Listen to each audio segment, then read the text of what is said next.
To understand the mind of the Muhammadan suicide bomber, one has to study the Quran and Ahadith that are actually the sources of this satanic method of terror.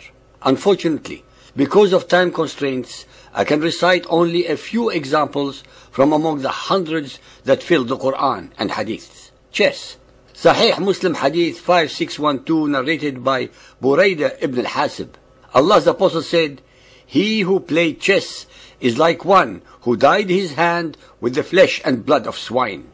Singing and musical instruments. Ahmad, al-Bukhari and Muslim record that Aisha said, Abu Bakr entered upon us on the day of Eid, and there were some slave girls who were singing. Abu Bakr shouted, "Slaves of Allah, you play the pipes of the Satan." He said it 3 times. Sahih Bukhari Hadith 7.494b, narrated by Abu Amir, that he heard the Prophet saying, "From among my followers there will be some people who will consider illegal sexual intercourse, the wearing of silk, the drinking of alcoholic drinks, and the use of musical instruments as lawful. And Allah will transform the rest of them into monkeys and pigs, and they will remain so till the day of resurrection."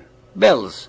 Sahih Muslim Hadith 5279, narrated by Abu Huraira. Allah Messenger said, "The bell is the musical instrument of the Satan." Sahih al-Bukhari Hadith 4.438, narrated by Aisha. Al-Harith bin Hisham asked the Prophet, "How does the divine inspiration come to you?" He replied, "In all these ways. The angel sometimes comes to me with a voice which resembles the sound of a ringing bell. And when this state abandons me, I remember what the angel has said, and this type of divine inspiration is the hardest one on me. And the angel sometimes comes to me in the shape of a man and talks to me, and I understand and remember what he says. If bells are the musical instruments of Satan, and Muhammad asserts that he received his revelations and inspirations by a voice resembling the ringing of bells, then it must have been Satan and not Gabriel who was revealing to him the verses of the Quran. This can explain very clearly all the anomalies, inconsistencies, and abnormalities of the Quran vis-à-vis the biblical originals. Wine and intoxicants. Al-Baqarah 2.219. They asked thee concerning wine, khamr, and gambling, maisir. Say, in them is great sin and some benefit for men, but the sin is greater than the benefit. Al-Ma'idah 5.90. O ye who believe, intoxicants and gamblings are an abomination of Satan's handiwork. Eschew such abomination that you may prosper. Sahih Bukhari 7.481, narrated by Ibn Umar. Allah's Apostle said, "Whoever drinks alcoholic drinks, khamr, in this world, and does not repent before dying, will be deprived of it in the hereafter." Muhammad makes it very clear that the subject of wine, khamr, that he is referring to is the same on earth as it is in the hereafter. Hence, it has to be the exact same intoxicating wine, especially since he did not specify that it is not. Gambling. Al-Ma'idah 5.90. O ye who believe, intoxicants and gamblings are an abomination of Satan's handiwork. Sunan Abu Dawood 2573, narrated by Abu Huraira. The Prophet said, "If one enters a horse with 2 others, when he is not certain that it cannot be beaten, it is not gambling. But when one enters a horse with 2 others, when he is certain it cannot be beaten, it is gambling." Gold. Al-Hajj 22:23. Allah will admit those who believe and work righteous deeds to gardens beneath which rivers flow.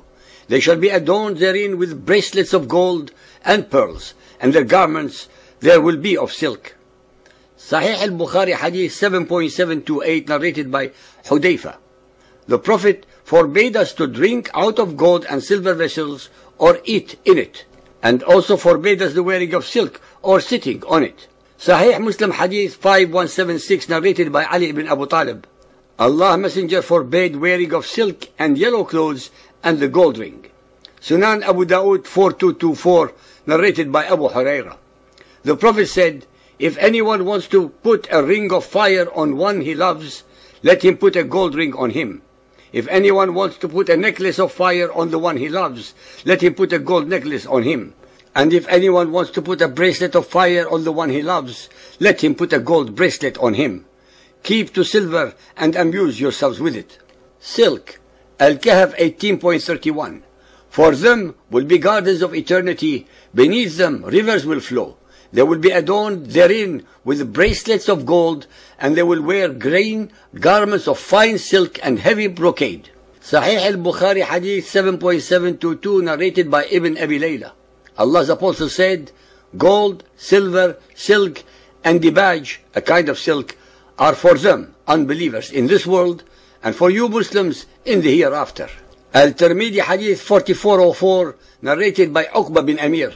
Allah's Messenger used to restrain people who adorned themselves and wore silk, saying, if you want the adornment and silk of paradise, do not wear them in this world. Poetry and poets. Al-Anbiya 21.5.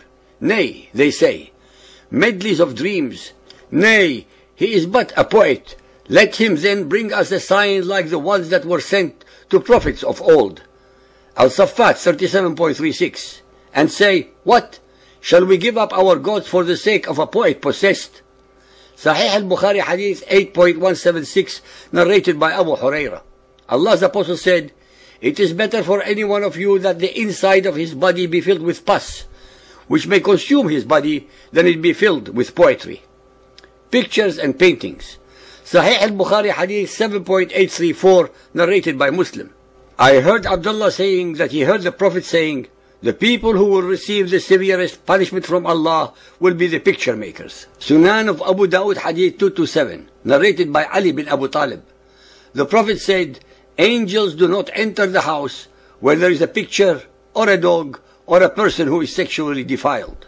The listener should not by now be surprised at all for such behavior, having heard all the above prohibitions. Muhammad mandated these onerous and unwarranted prohibitions only while his followers are alive. All these prohibitions are not only lifted when they are dead, but his dead followers are promised even greater rewards than these that they could ever attain in life on this miserable earth. If one abides by all these prohibitions, the only purpose for the existence of the followers of Muhammad would be abject groveling to Allah and warmongering all of one's life. Can the reader imagine his or her own life conducted without singing or songs, poetry or poems, musical instruments, no symphonies, no orchestras, no operas, no dancing, no painting or pictures, hence no television, no cameras, no videos, no sculpture, hence no museums, wine and other intoxicants forbidden, gold and golden jewelry to adorn oneself prohibited, no more silk garments or gambling. Muhammadan Islam is bereft of any joy, no fun, no pleasures except for unrelenting praying and dying for the cause of Allah. The suicide bombings, the hate-mongering displays, the depraved indifference to human life, the warmongering characteristics, the interminable visual displays of Muhammadans holding their holy book, the Quran, in one hand, and bombs, guns, and daggers in the other, are all symptoms of a disease propagated by a virulent virus called the Quran.